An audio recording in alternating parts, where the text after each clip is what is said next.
Good morning, Marites! Mga kumare, heto na ang latest chika. Alam nyo ba na matapos ang halos isang taon, ay nakahanap na si Willie Rebillame ng isang bilyonaryo para suportahan ang pagbabalik ng Wowowin? Pumirma na si Rebillame ng multi-million peso deal sa bilyonaryo na si Antonio Tony Co para ibalik ang dati niyang sikat na game show. Matatanda ang nawala sa ere ng All TV na pagmamay-ari ni Manny Villar noong nakaraang taon, ang Wowowin, dahil sa mababang ratings nito.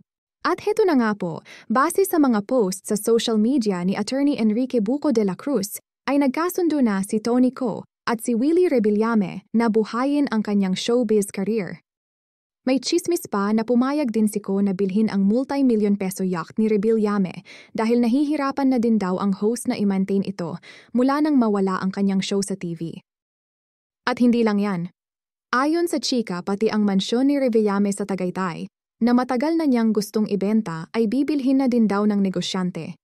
Tila hindi lang tinutulungan ni Co si Rebillame na mag-comeback sa telebisyon, kundi para tulungan na din ito na ayusin ang kanyang mga problema sa pera. Mga kumare, ano sa palagay nyo? Maibabalik kaya ni Kuya Will ang dati nitong kasikatan? Panonoorin mo ba ang Wowowin pag bumalik na ito sa telebisyon?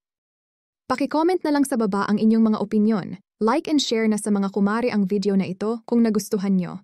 Kung hindi naman, paki-like and share na din sa mga kumare para updated sila sa latest chika.